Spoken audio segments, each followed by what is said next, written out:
El Señor esté con ustedes. Y con tu espíritu. Lectura del Santo Evangelio según San Lucas.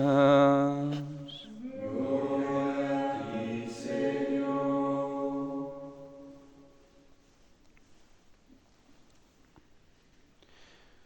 En aquel tiempo María dijo: Proclama mi alma la grandeza del Señor, se alegra mi espíritu en Dios mi Salvador, porque ha mirado la humildad de su esclava. Desde ahora me felicitarán todas las generaciones, porque el Poderoso ha hecho obras grandes en mí. Su nombre es santo, y su misericordia llega a sus fieles de generación en generación. Él hace proezas con su brazo, dispersa a los soberbios de corazón, derriba del trono a los poderosos y enaltece a los humildes. A los hambrientos los colma de bienes y a los ricos los despide vacíos.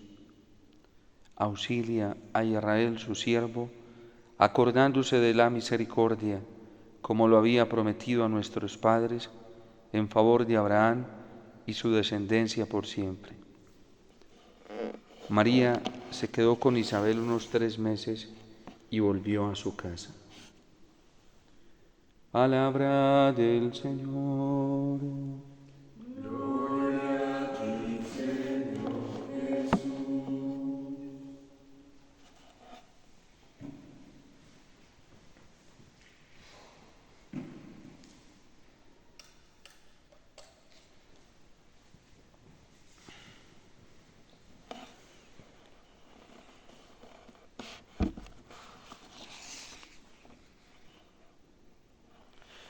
Ayer nos recordaba el Salmo una cosa bellísima, muy hermosa, cuando en medio de la alegría, en medio de la gratitud, del júbilo, el salmista hacía esta confesión: los planes del Señor subsisten por siempre, sus proyectos de edad en edad. Dichosa la nación cuyo Dios es el Señor, el pueblo que Él se escogió como heredad. Y esta felicitación, esta dicha, esta alegría, precisamente se la refería Isabel a la Santísima Virgen María por haberle creído al Señor, por haber, como lo decía también el Salmo 32, puesto a Dios como su único auxilio, como su única esperanza, como su única confianza. Y hoy vemos el testimonio de Ana, quien había sido arrinconada, quien había sido excluida, porque la esterilidad producía eso, la exclusión, la misma excomunión social, la misma exclusión incluso hasta religiosa, porque Elí se burla de ella y piensa que está borracha y que es una mujer loca, mientras le llora ya al Señor en el templo, pidiendo, suplicando que se acuerde de ella, que la ayude en medio de su batalla, que la ayude en medio de su humillación. Ahora ella regresa al templo para dar gracias al Señor.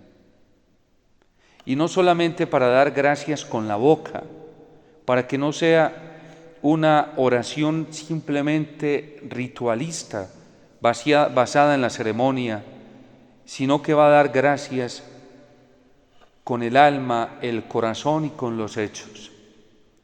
Porque el mismo don con el que Dios la ha bendecido y le ha permitido exultar de gozo, y con el mismo don que Dios le quitó la vergüenza, con ese mismo don va al templo para entregárselo nuevamente al Señor.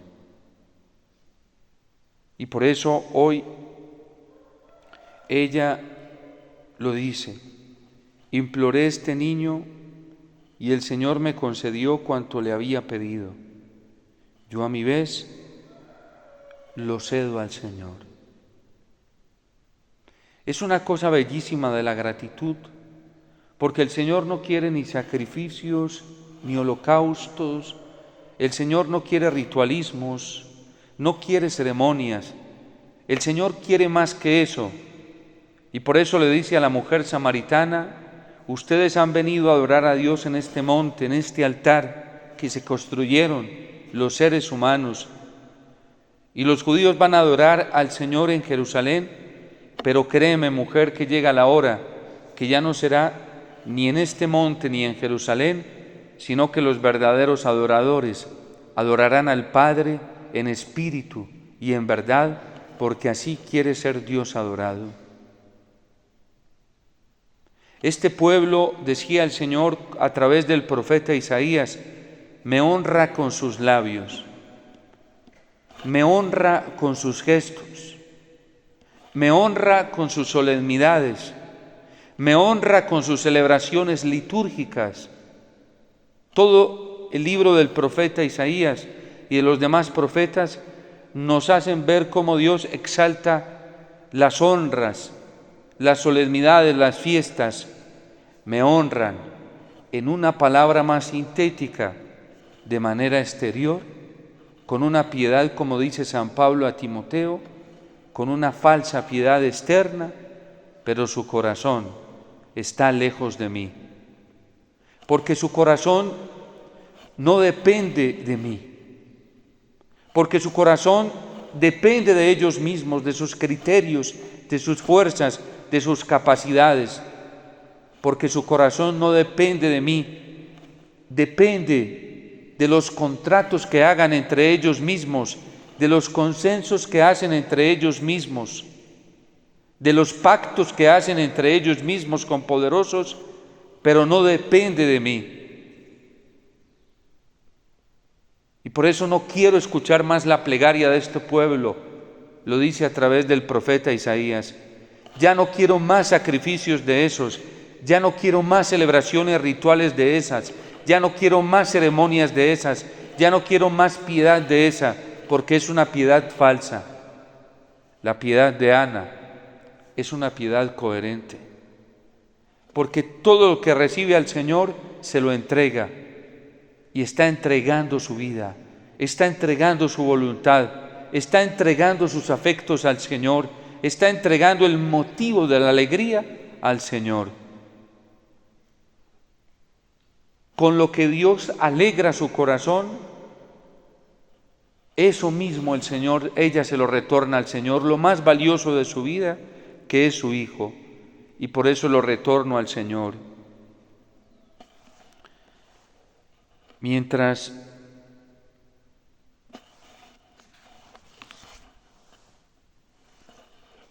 se rompen los arcos de los valientes, de aquellos que confían en sus propias capacidades, de aquellos que se fían de sí mismos, de aquellos que se fían de su astucia, de su sagacidad, de su zorrera.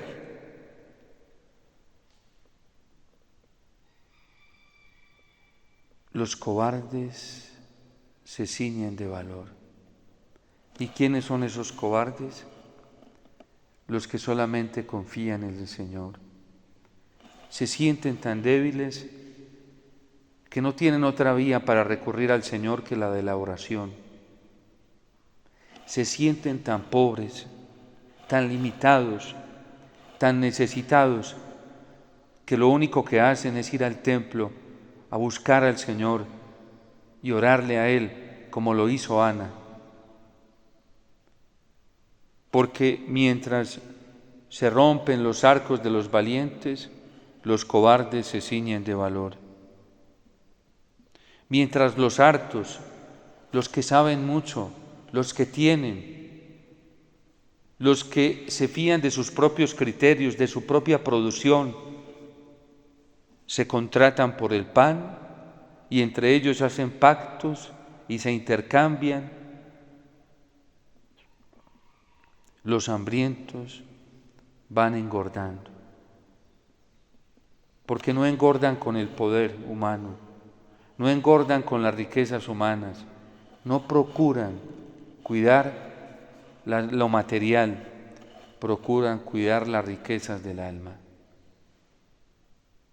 La mujer estéril de la que todos se han burlado, a la que han despreciado, a la que han excomulgado, a la que han arrinconado, a la que han calumniado, a la que han difamado, a la que han despreciado, a la que han acusado, la mujer estéril da a luz muchos hijos, 7, que significa plenitud, mientras la madre de muchos se termina marchitando. La justicia siempre ha existido en la palabra de Dios, en la verdad misma de Dios, cuando hoy hay quienes dicen que la justicia no existe y sin darse cuenta, anulando la justicia, anulan el amor. Dios es justo porque juzga. Y quitarle el juicio a Dios es quitarle una verdad, la verdad del amor. Quitarle la verdad de la misericordia, la verdad de la compasión. Es más, la Virgen María, que es tan tierna, tan llena de bondad, hace un juicio hoy en el Magnífica. ¿Es que pueden salir estas palabras de la Virgen cuando dice que Dios derriba del trono a los poderosos? Y también son sus hijos, son sus criaturas, pero derriba del trono a los poderosos. ¿Es que Dios es capaz de hacer eso? Dios es capaz de hacer eso porque ama. Y porque ama precisamente existe el infierno. Dios ama tanto que incluso no deja que el hombre, que el ser humano desaparezca totalmente. Porque pudo haberlo desaparecido. Dios ama tanto, ama demasiado, que incluso siendo el infierno un lugar horrendo donde nadie quiere ir, donde nadie quiere estar,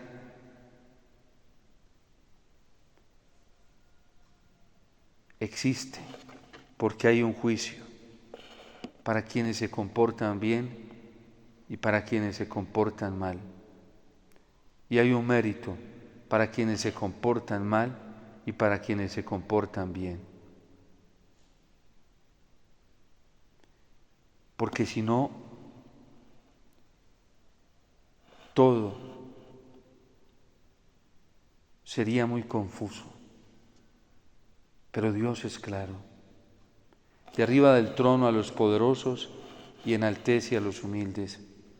A los hambrientos los colma de bienes y a los ricos los despide vacíos. Vemos el destino del rico Epulón.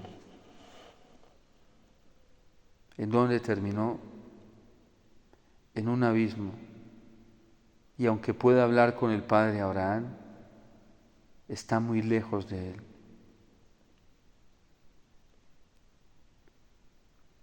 Porque los ricos terminan vacíos, sin nada. Auxilia a Israel su siervo, acordándose de la misericordia, como lo había prometido a nuestros padres, en favor de Abraham y su descendencia por siempre. En un tiempo como en el que estamos viviendo todos nosotros, de tanta confusión, de tanto miedo,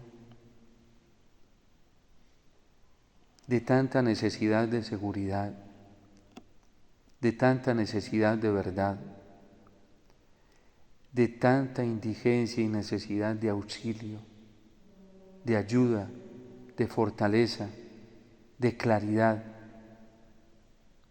en donde hoy más que nunca necesitamos la guía, la luz, para poder estar en pastos verdes, en pastos serenos, en lugares tranquilos, tenemos que voltear nuestra mirada hacia el Señor, como lo hizo la Virgen, como lo hizo Ana, como nos lo ha estado predicando la Iglesia durante estos días tan bellos y hermosos,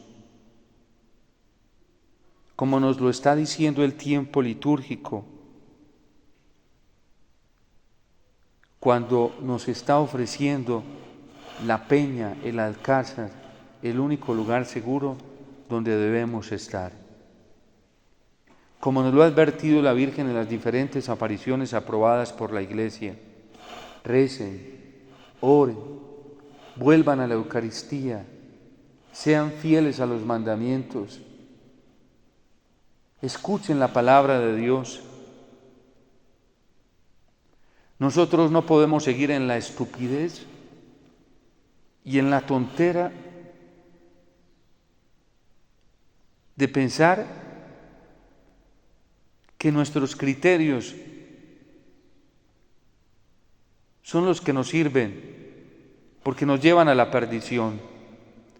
El grado de humildad precisamente consiste en renunciar a lo propio que uno piensa para coger lo que piensa Dios, lo que quiere Dios, y no de cualquier manera, como lo interpreta y lo entiende alguien que es más sabio que nosotros y que sabe más que todos nosotros juntos, y es la Iglesia. Hoy, dentro de la Iglesia católica, hay algunos que al modo protestante consideran la palabra de Dios en su interpretación literal como regla suprema, renunciando a la tradición de la Iglesia. Y como luteros se están perdiendo a sí mismos, interpretando la palabra de Dios solo bajo su propio criterio. Hoy hay otros también dentro de la Iglesia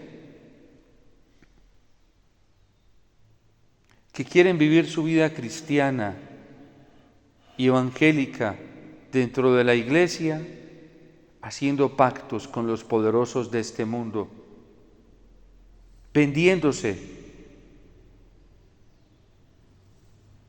para que la Iglesia siga teniendo esplendor, gloria y poder en esta tierra, cuando el poder que el Señor le ha ofrecido a la Iglesia, el ejercicio de poder y de autoridad, se encuentra en la humillación. Cuando la Iglesia se humille, como se humilló Ana, que se postró a los pies del Señor para vencer su vergüenza, entonces la Iglesia será grande. Cuando la Iglesia se humille, como se humilló la Virgen, que se postró ante el Señor y suplicó solamente a Él la ayuda y el auxilio, el refugio, cuando la Iglesia haga eso, entonces la Iglesia será grande. Se alegrará su espíritu en Dios su Salvador, porque ha puesto los ojos en la pequeñez de su esclava. Cuando la Iglesia, al modo de la Iglesia triunfante, de la Iglesia celestial, sepa postrarse ante el Cordero, como los 24 ancianos que representan a los 12 apóstoles y a los 12 hijos de Jacob, que son los jefes de las 12 tribus de Israel, como lo muestra en la liturgia el libro del Apocalipsis. Cuando se postre la Iglesia como ellos, tire sus coronas y sus cetros al piso y se rinda de rodillas, con todos los ángeles y los seres que presenta el capítulo 4 y 5 del libro del Apocalipsis, entonces la Iglesia exultará de gozo y de alegría. Pero mientras en la Iglesia hayan jerarcas que estén haciendo pactos con el mundo, que se estén dando la mano con el paganismo, con lo impuro, mientras en la Iglesia obispos, sacerdotes, consagrados, laicos, estén haciendo pactos, contratos con los que tienen pan, para no quedarse muerta de hambre, mientras estén siendo siervos de un Estado, de políticos, mientras estén hambrientos de poder humano, de poder político, de poder cultural, la Iglesia no recuperará su esplendor. Hoy la Iglesia brilla en la gente sencilla, en la gente que espera solamente en el Señor, en los cristianos que están clamando al Señor día y noche. A un católico que la oración no le diga nada es un católico que está muy mal y que está desviado. A un católico que la oración no le dé esperanza para salir de esta crisis es un católico que piensa con criterios mundanos y que se está mundanizando en su espiritualidad. Porque claramente nos muestra hoy la palabra del Señor y durante estos días, como en Ana, que la oración sí es efectiva y que la oración arrebata y arranca las grandes bendiciones del cielo. Un sacerdote, un obispo, un cardenal, un diácono, que no crea en el poder de la oración, que no crea que la solución para todos los problemas se encuentra en una súplica ardiente, confiada, humilde y sencilla, como la de la mujer cananea, está muy mal. Un laico a quien hoy no le diga nada la vida de oración y de súplica y no tenga su esperanza puesta en ello y no esté enseñando eso cualquier predicador, es fanfarrón. Por eso nos debemos cuidar de tantos lobos disfrazados de ovejas hoy dentro de la iglesia. Por eso nos tenemos que cuidar de tantos mercenarios disfrazados de pastor, pero son solo ladrones que quieren explotar al pueblo de Dios, que quieren robarle y se disfrazan de pastores para robar las gracias del Señor. Por eso tenemos que cuidarnos de los falsos profetas que son fanfarrones, predican paz donde no la hay y predican prosperidad donde no la hay, y que han engañado y han manipulado las conciencias de tantos católicos, de tantas personas que hoy mueren de hambre, y no de hambre física, sino de hambre espiritual, porque hay laicos, y hay sacerdotes, y hay obispos, y hay consagrados que a manera de falsos profetas y a punta de fanfarronería teológica, a punta de engaño teológico y de criterios personales, explotan al pueblo, explotan las ovejas del Señor, se aprovechan de ellas y se contratan entre ellos por el poder.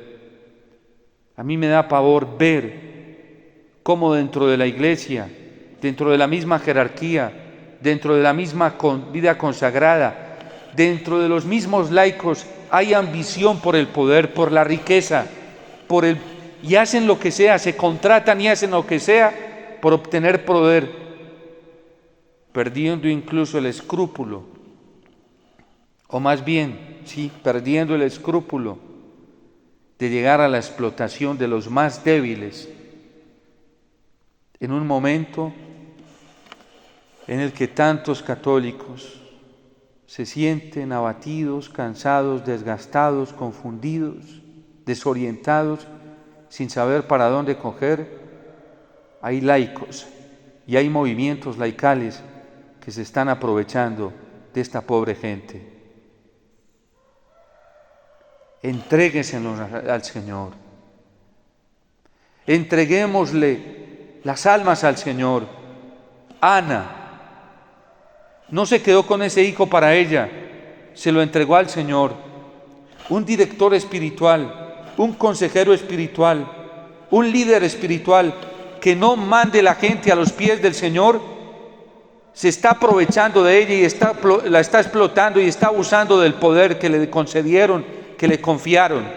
Un sacerdote que atraiga las almas para sí y no para el Señor, está explotando a las almas y le tendrá que dar cuentas al Señor de ello.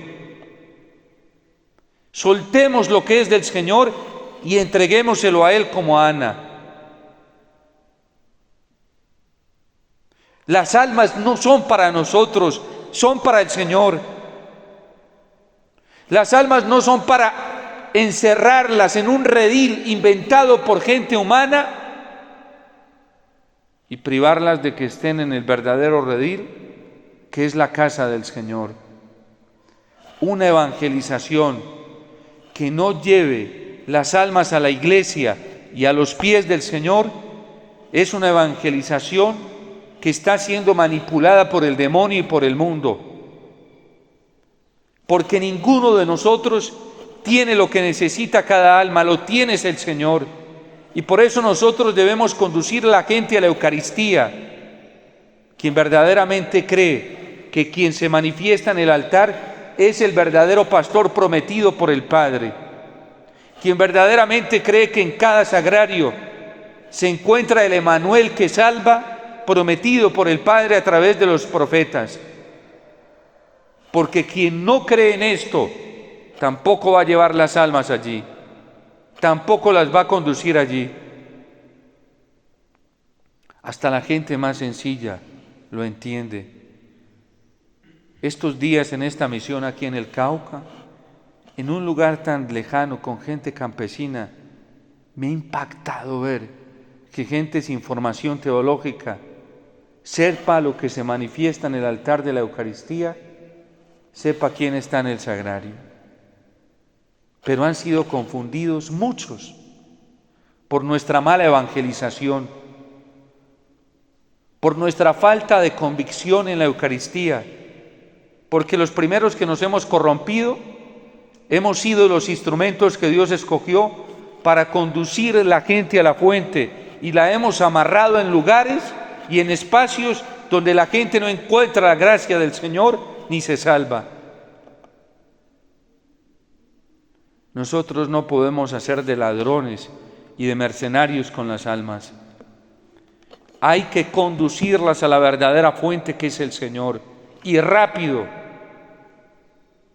porque para eso se manifiesta el Emanuel, para ser el Salvador. Por eso María con prontitud, la Virgen María con prontitud se dirigió a la región montañosa.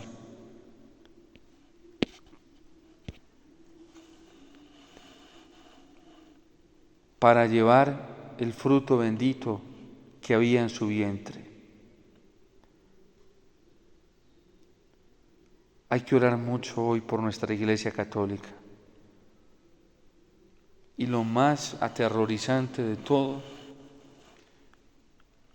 es el embotamiento que tienen las ovejas. Como sin voluntad, sin inteligencia y sin libertad, se están dejando arrastrar muy fácilmente. Qué dolor tan grande. Qué dolor tan grande. Y qué dolor tan grande cuando las ovejas han perdido la capacidad de discernimiento y están embotadas y se dejan engañar tan fácilmente. Y qué dolor cuando mismos católicos, aprovechándose de esa pobreza y de esa indigencia de las almas, andan engañando a las almas. Por eso no existe otra fórmula más segura en la predicación que conducir la gente a Jesús, como lo hicieron los ángeles y lo van a hacer el 25 de diciembre. Mandan a los pastores para que vayan al pesebre y miren al niño. Un verdadero predicador, un verdadero evangelizador no explota. Manda las almas al Señor. Y no les hace daño. dejándolas dependiendo de sí mismo, porque eso es muy grave. La única fuente que calma la sed es el Señor. Id y allí lo encontraréis envuelto en un pesebre. Ese será el signo que les damos. La estrella no dejó a los reyes entusiasmados con su brillo, los condujo al pesebre porque allí estaba Jesús. La estrella, que es la Virgen, no deja a las almas en ella misma, sino la que las conduce a la Eucaristía.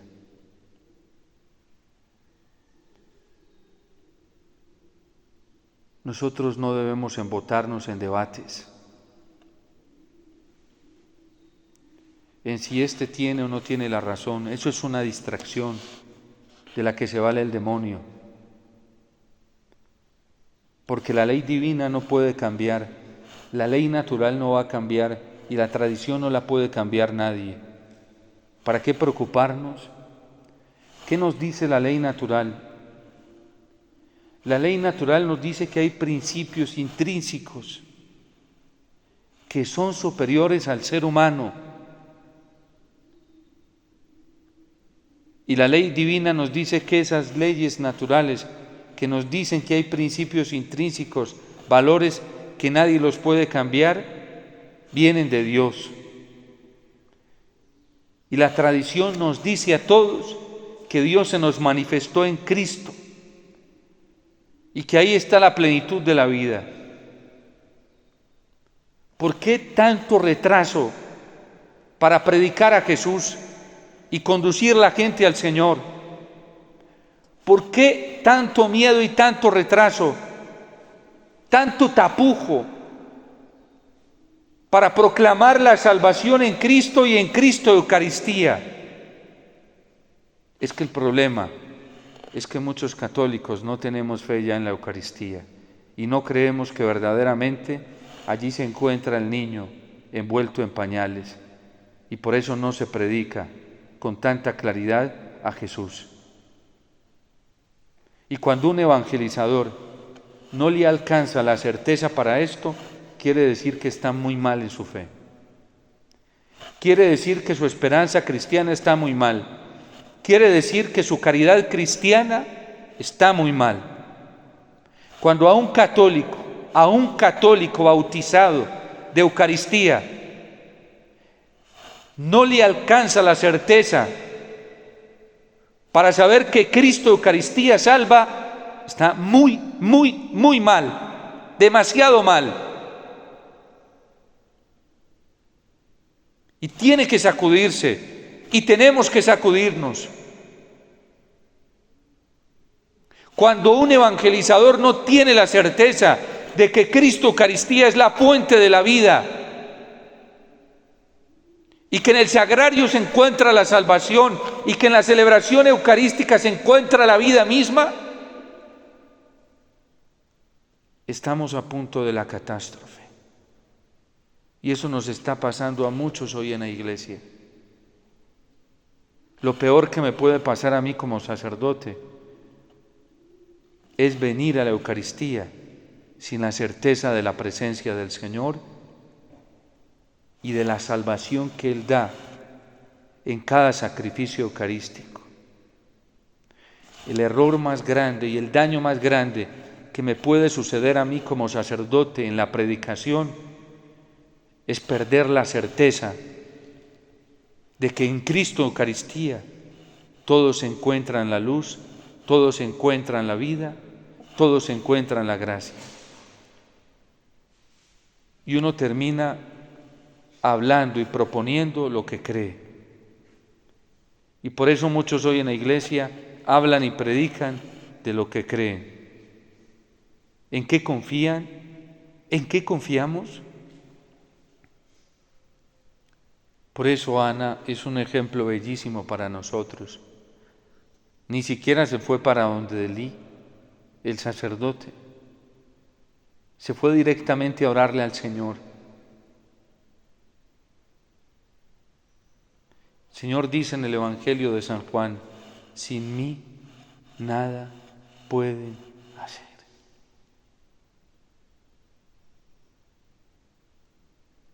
Y por eso nosotros en este tiempo tenemos que suplicarle tanto al Señor. Y tenemos que llevar a la gente a eso. Porque lastimosamente nuestra iglesia se está paganizando muy rápidamente. Después de pandemia, la fe viene en un decaimiento altísimo, muy alto. Los católicos, muchos católicos ya no creen en el poder del rosario. Y fue una forma de evangelizar que la Virgen utilizó para mostrar a Cristo el Señor. Pero resulta que hoy no hay que hacer otros procesos. Y la Virgen, sin hacer procesos, propuso el rosario en Fátima. Y en la sexta aparición, a tan solo 6 meses de la primera, habían 70,000 personas allí rezando el rosario. ¿Por qué se convierten los ateos cuando van a los santuarios marianos? ¿Por qué hasta los musulmanes y los judíos se transforman? Porque en muchos de estos lugares no los están privando del Evangelio. ¿Qué es lo extraordinario que hace Medjugorje? Poner a la gente a rezar el rosario. Allá no hay procesos humanos, gracias a Dios, divinos sí. La gente llega y sin saber, sin nunca haber hecho un rosario, muchos ateos, y comienzan a rezar un rosario y a experimentar algo que nunca habían sentido en su corazón. Allá en Medjugorje no hay tiempo para el cuento, ni para la fanfarronería. Lo primero que hacen es entregar un rosario a una persona para que guiada, y esa es la evangelización que hacen los guías, comenzar a rezar el rosario con ellos. No hay necesidad de más cuento ni de más fanfarronería. No se necesita nada más. Y van ateos, va gente que no ha creído, va gente de otras religiones, y con un rosario, después de hacer un rosario bajando de esa montaña, salen a buscar el confesionario, y son multitudes. ¿Y quién los prepara para la confesión? Menos mal, el cielo no se limita, o no lo limitamos nosotros los instrumentos, porque el cielo proclama la gloria de Dios y el firmamento pregona de la obra de sus manos. Cuando nosotros no predicamos, o cuando predicamos mal y enseñamos mal, Dios no se detiene, y Dios enseña bien, y Dios predica bien, y Dios anuncia bien. Por eso no podemos dejarnos engañar. Hay que conducir a la gente al Señor, sin demora, sin tardanza, sin tapujos, sin enredos.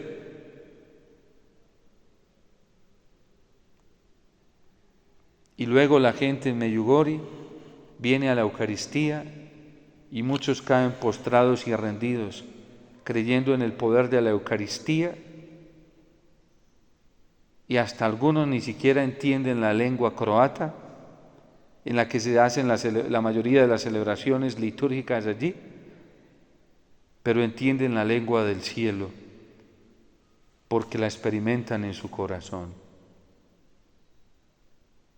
Y por eso Ana experimentó la gloria del Señor cuando fue a orar desde el corazón, no basada en los ritos, en las ceremonias.